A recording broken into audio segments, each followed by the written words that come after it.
Tonight we are discussing Allegheny County Conservation District's Urban Grower Micro Grant opportunity.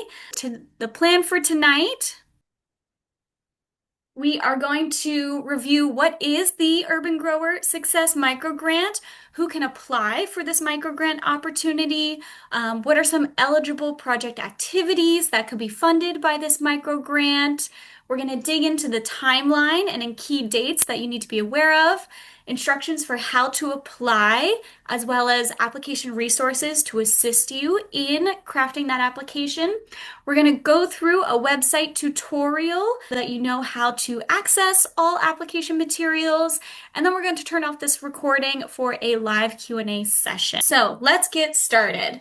What is the Urban Grower Success Micro Grant? So a micro grant is a one-time small award given to eligible producers for short-term projects. This grant is a collaboration of Allegheny County Conservation District's Navigating Success with Pittsburgh Urban Growers Project with our partners Grow Pittsburgh, Pasa Sustainable Agriculture, Hilltop Urban Farm, Pittsburgh Food Policy Council, and Chatham University.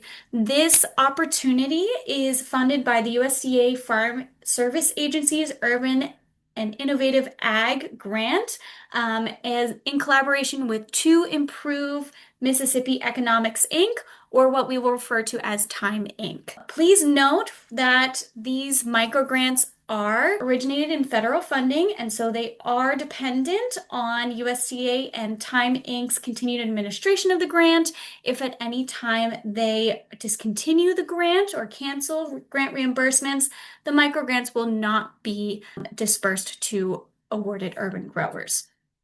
So just want to be really upfront and transparent about that. Continuing with what the goals of this microgrant are. So up top, this microgrant, the Urban Grower Success Microgrant, is intended to increase urban ag in the Allegheny County region. So we are looking to increase producers' capacity to grow food, to expand existing urban ag operations, implement any best practices for protecting water and soil natural resources, mitigate your resiliency to unpredictable weather, and increase our local food supply, as long as funding is not currently available through existing USDA programs. As I want to stress, this micro grant opportunity is available to entities or individual producers that are already active in urban agriculture. So if you're looking for a grant opportunity to fund the startup of an urban ag operation, this is not the best fit, but we can get connected with other funding resources. This microgrant is intended to fund existing urban ag operations to help them scale or grow their reach. So the proposed work of applicants should enhance and build capacity of current urban ag in Allegheny County, and your project must fulfill a perceived need to support urban ag and our local food system. So digging a bit more into what are the actual funding requirements. So number one, in order to be eligible, your project must be able to be completed between March 2026 and November 2026. So these funds are for a 2026 implementation. Applications will be due this year for next year implementation. So if you've already started a project, you need to round it up by the end of this year in 2025. This might not be the best fit for your project, but we can get you connected with some other resources. Number two, the project must take place in Allegheny County, Pennsylvania. So only projects and applicants located here in the county are eligible.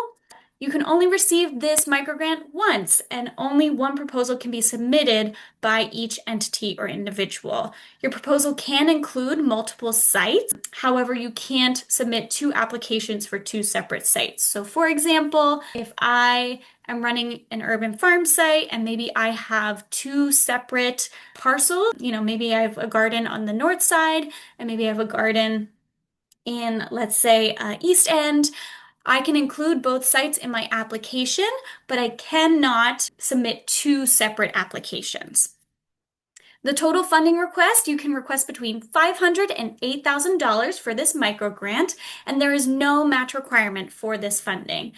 We do want to note that if the total cost of your project activity is above $8,000, we would just like to know how you're going to supplement and come up with the rest of that funding. So for example, if I'm looking to purchase a solar panel and the total cost of the solar panel is $10,000, I can request $8,000 of this micro grant to cover that, and I'm just going to make sure to include in my narrative where the additional $2,000 is coming from to cover the total $10,000 cost. It can be another grant, it can be personally funded. We just want to make sure that applicants are thinking ahead about the total project cost. Requested funds can only be used for activities directly related to the project. So these funds are not intended for everyday operational costs, but they need to be related to this project. This is a partial reimbursement microgrant. We're very excited that we are able to offer 70% of your proposed budget up front, with the final 30% awarded funds being provided at the end of the project upon invoicing and receipt submission. So you can ask for this 70% advance upfront, and then the final payment of 30% will be made to the awardee once the project has wrapped up and is completed. The applicant has to be committed to comply with National Environmental Policy Act, or NEPA is what I'll be referring to that as. This is because these are federal funds. We have to comply with NEPA, which might include a site-specific review if conditions listed in the USDA environmental review process are true for your project. We're going to dig into what that means, but just want to say up top that NEPA is a federal requirement, and so any projects that kind of trigger a NEPA review have to comply before utilizing or drawing down any funds or starting the project. And we do want to emphasize that this NEPA review could be time-consuming, and so just be really thoughtful about crafting your application. We don't want a NEPA review causing any significant project timeline delays. We're able to work with any urban growers on how your project can maybe not trigger this NEPA review. How can we get creative? Finally, funds cannot be used for the repayment of loans. Okay, so who can apply for the Urban Grower Success Micro Grant? The applicant has to identify as an urban ag producer. So as an urban ag producer, you can be an individual, so an individual farmer.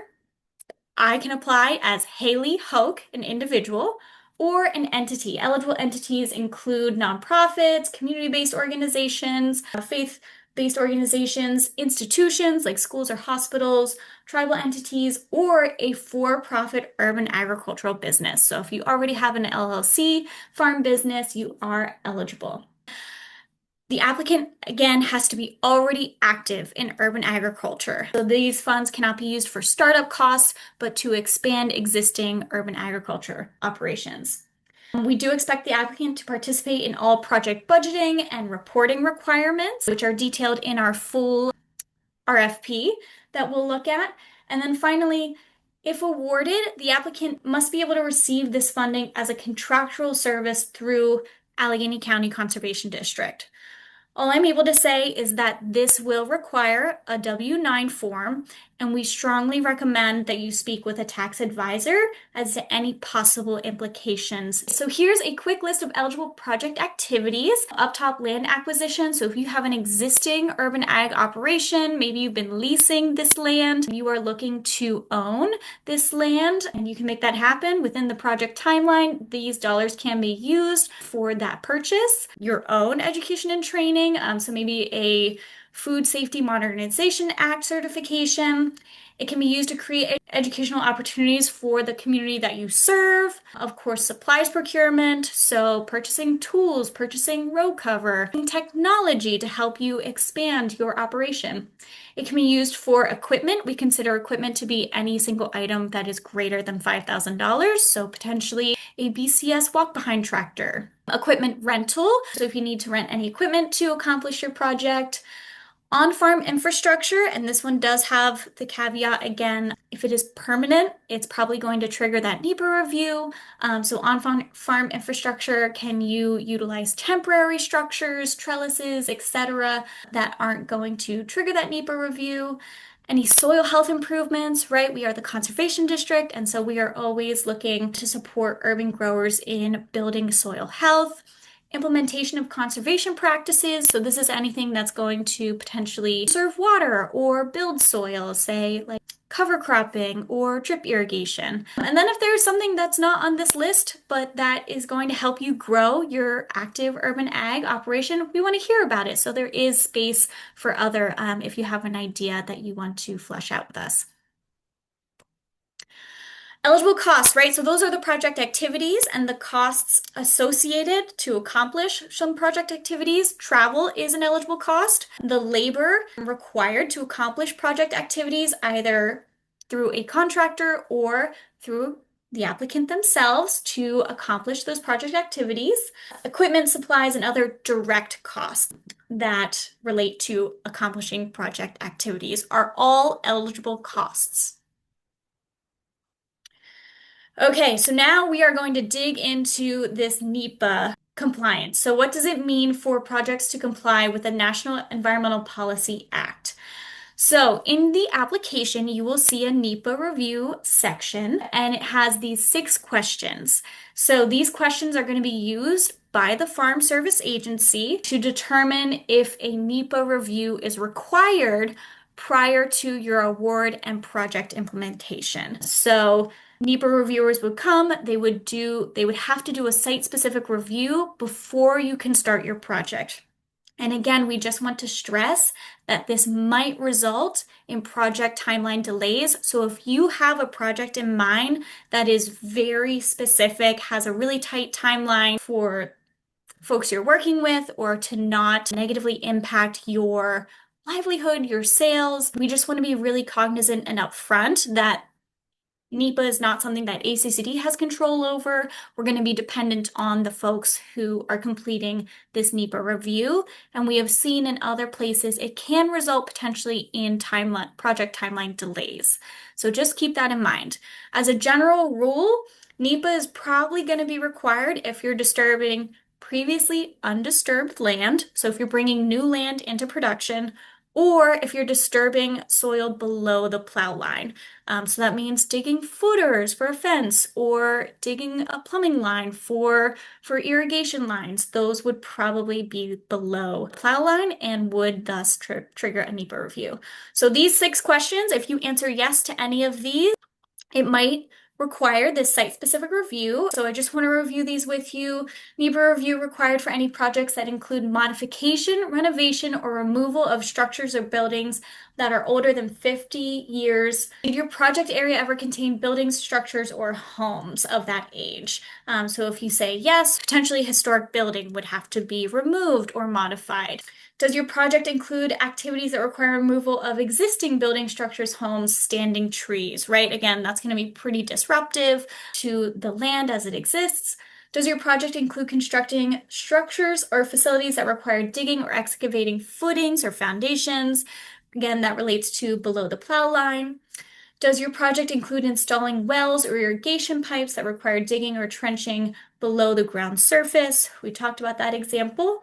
Does your project include any other digging, excavating, grading, clearing, or actions that go below the ground surface or plow line?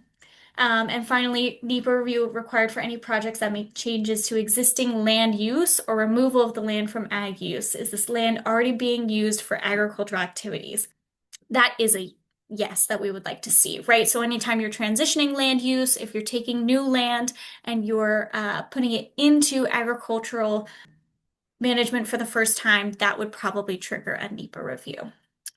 This part is very complicated. We understand that, and we want to make this as easy as possible to navigate. And so when I get to the application resources. We absolutely have one-on-one technical assistance to help navigate this. We have pre-application meetings that can happen on your site, on your project site, to really get creative and think through, how can we make sure that your project, your timeline stays intact, and that we do everything we can to not get tangled up in delays. These are ideas. This is not a guarantee of applications that would immediately be funded. They, of course, have to be reviewed and scored and approved by ACCD, our review committee, Time Inc., and FSA, but these are just some quick ideas to get you thinking what an application could look like. Say, in order to expand your urban ag operation, you need to improve your food safety skills. So, right, the purpose you would talk about in your narrative to improve food safety as you scale your operation. Some project activities could include, the implementation of cold storage to extend your produce shelf life, constructing or implementing a wash pack station. I have an example picture here of that.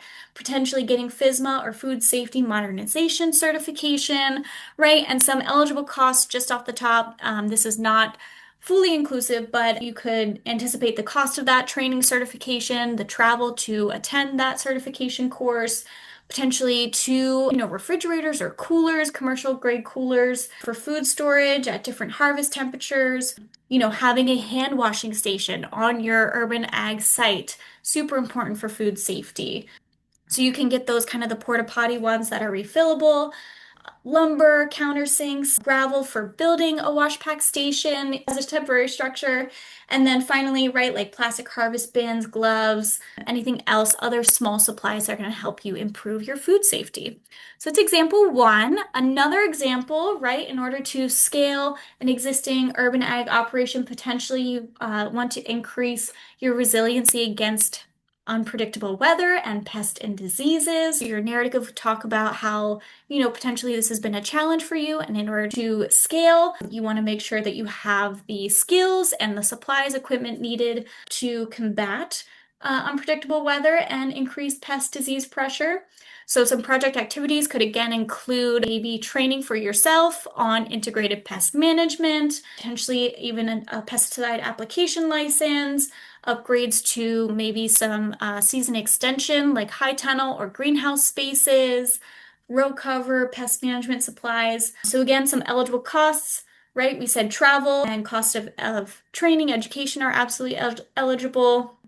The cost of a course online or in person, potentially supplies you might need for pest management, maybe a sprayer, insect netting, black plastic, we know can be a great barrier to blight for tomatoes. Sanitizing products, right? I know those sanitizing products like Sanidate can get really expensive and you need to have them fresh every year. Weed whackers to reduce, even just weed seeds getting into your production space. Drip irrigation to reduce the amount of moisture. And then some weather resiliency items. Row cover to insulate your crops, as well as compost we know can help keep our soil, can warm it up faster and keep it insulated in the spring. Maybe solar powered fans for any, again, season extension spaces to get that air moving, cover crop seed, etc. So lots of ideas coming to the top. And then finally, just a third example, potentially you are interested as you scale in improving your agribusiness management skills, right? To make sure that your ag business or operation is sustainable in the long term. So maybe some project activities you're looking for point of sale technology or software, some technology, enterprise budgeting training or skills. So again, can cover the cost of travel and entry for any training courses. Maybe you need a laptop, Microsoft Suite to start keeping track of your budget, of your expenses and income, potentially software for budget tracking. And then, in order to scale sales, potentially maybe you need a credit card terminal or a point of sale system. So again, these are not comprehensive, but they're just some ideas to get you thinking about what type of project activities could help expand or grow your urban ag operation.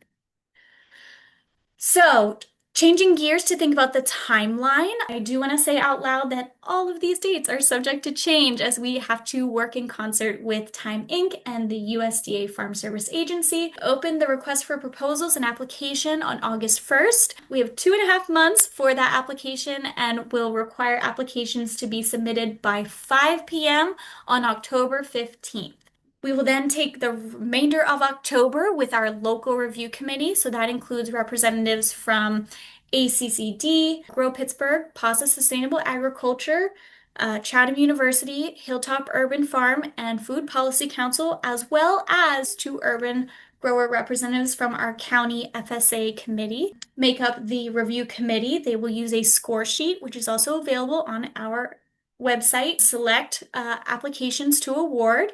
We then have to send that pool of applications that we want to award to the FSA and Time Inc. They will take November and December to sign off and say, give us the green light, or at this time they will let us know which projects potentially need a NEPA site review in order to proceed. And then we hope that we can notify our awardees in January, take February to finalize award agreements with urban growers, and then finally projects can kick off in March and must be wrapped up by November 1st in order to have our final reports in by December 1st. We cannot cover costs of any project activities that would start before that March 1st and or before award agreements are finalized.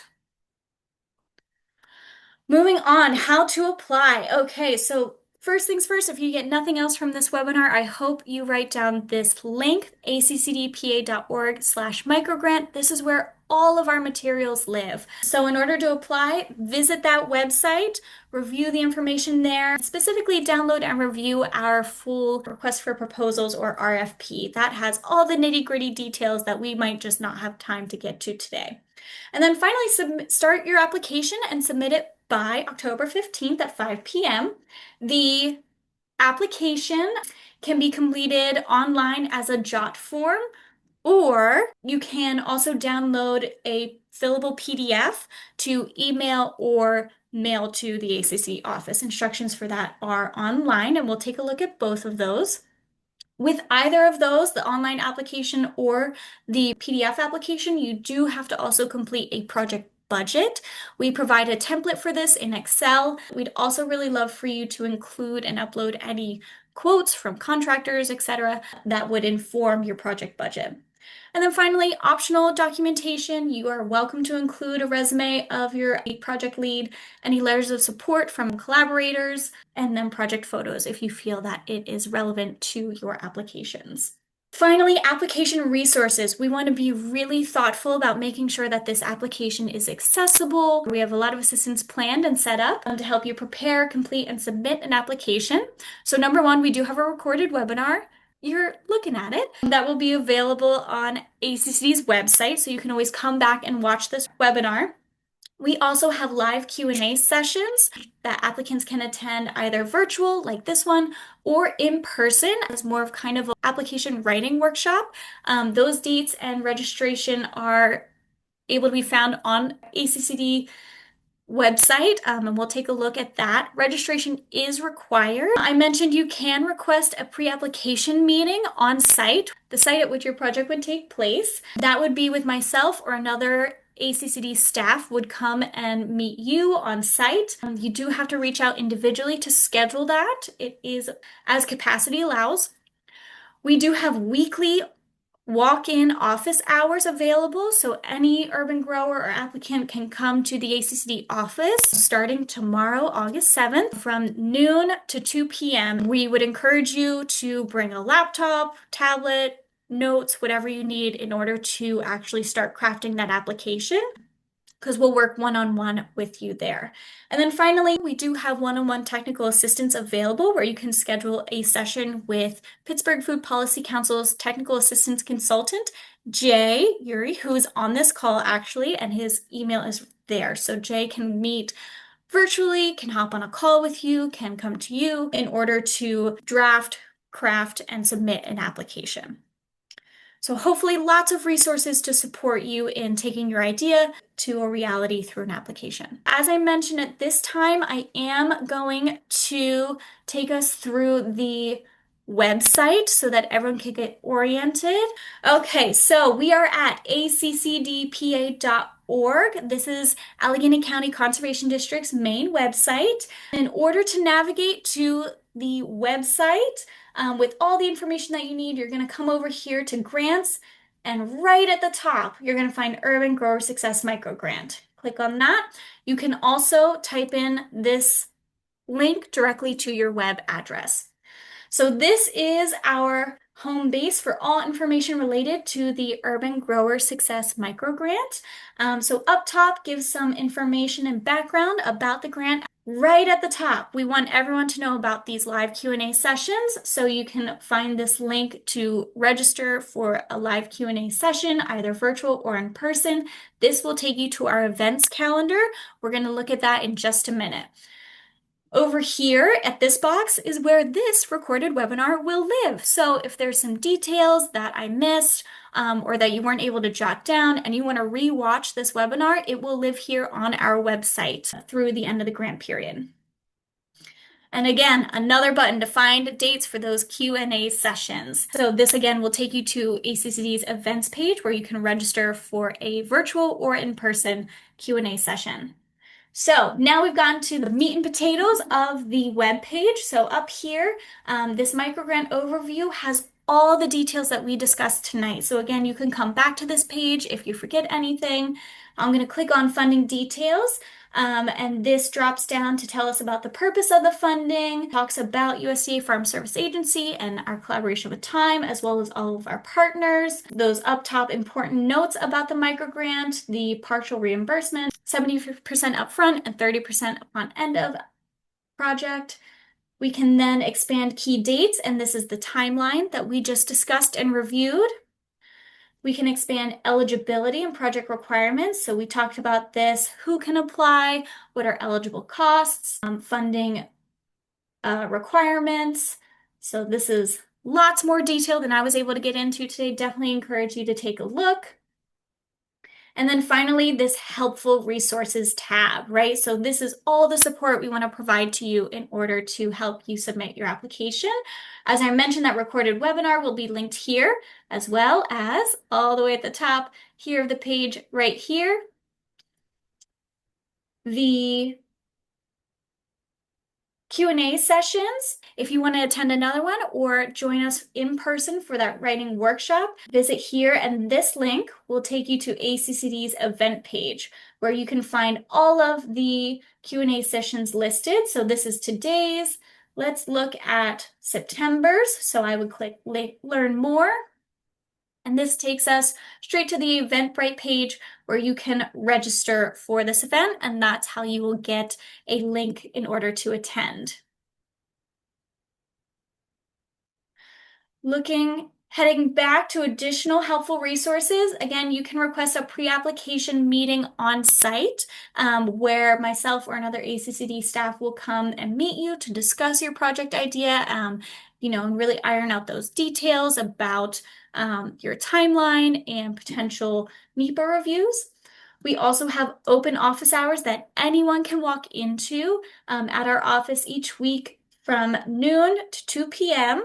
Our office address, we are located in the south side. There is a bus route near us, and you can find detailed directions on how to access our office at the Highline here on our website. So it talks about parking options as well as pedestrian entry. Definitely helpful in navigating the Highline. And then finally, one-on-one technical assistance. So if none of these options work for you, you want to work with one person, Jay is available to meet you, call you, just send him an email. His email is here, linked here. Okay. Looking at the bottom of the web page, these are all of the materials that you need in order to actually submit an application. So number one, we have the full request for proposal. So this again has all the nitty-gritty details that we can't get to today. I encourage you to take a look at this. It is a long document, but has really great information that'll take you through all of the details. So definitely review of that before starting your application. Next up, we have the application. So, as I mentioned, there are two ways to apply. The first is to submit an online application. This is in the form of a jot form that lives on our website. So you can start your application. The great thing about this is that if you start an application, right, there's quite a few, it's a bit of an application, and I want to save and continue later. I can enter my email and it will send my draft to me. So we definitely encourage you. We know that writing an application in just one sit down is pretty intimidating, so you absolutely can start the application and come back to it later. The other way to submit an application is with the PDF print application. So if you click on that link, you can download this PDF. It is a fillable form, so you can either fill it out online or you can write in the application, make sure your handwriting is legible. And this I did want to go through so everyone can see the sections of the application. So up top, we have applicant information. So this is all the information about you and your project as it exists now. So we'd love in this operation summary for you to talk about your existing urban ag operation, the community you serve, what qualifies you as an urban ag producer. Next up, we want to hear about the project that you want funded. So tell us a bit about the project in the project narrative. Again, we are looking to increase your capacity, expand your operation. So tell us about the project activity and how you will accomplish that. We'd love to hear about the project innovation, collaboration, and sustainability. Who are you collaborating with, and how can you guarantee that this project or the impact will sustain beyond the end of the implementation in November 2026? Project need. So again, tell us about what challenges you're experiencing, your community is experiencing, and how this project will alleviate those. Project goals and evaluation. How will you know that you have succeeded? Tell us, what does success look like after implementing this project? And finally, project impact. How does this project truly expand urban agriculture in Allegheny County, creating a more resilient and sustainable food system? Then we'd love to see a breakdown of within the year how your project activities will line up. So detailing these don't have to be full sentences, bullet points, but how will your project progress? And then we finally get to that NEPA review we discussed. If you do check yes to any of these questions, writing a really detailed explanation can also help expedite or get your project through that review. Again, this is a great place to engage ACCD or Jay, the technical assistance consultant, help make sure that this portion does not hinder your project timeline, your goals, etc. The next section is project financing. We want to know how much money, between $500 and $8,000, are you requesting? The total project cost, as I mentioned, if your total project cost is $10,000, that's okay. Maybe your solar panel costs $10,000. You request $8,000 from ACCD, but your total cost is $10,000. Where are you going to get the remaining $2,000, right? And so it could be maybe you got a Pennsylvania Department of Ag Urban Ag Infrastructure grant that is up to potentially maybe that's $1,500 towards the remaining $2,000, and maybe you have a personal contribution of $500. That's okay. We just want to be making sure that you're thinking about the full picture of the project and would love to know how else you're supporting it. We'll need a project justification. So this narrative will come once you submit and complete the rest of the budget template. So I'm going to leave this for a minute and show you where that lives. That also lives on our website. So you'll click on this budget template, it'll download. We can open that up here. As I mentioned, it's an Excel sheet. We'd really love you to stick with this template. So you'll fill in this budget, again, of those eligible costs, and then reference this in your budget narrative. So getting back to that, So that this project budget justification narrative is where you will reference that spreadsheet and all the costs you listed.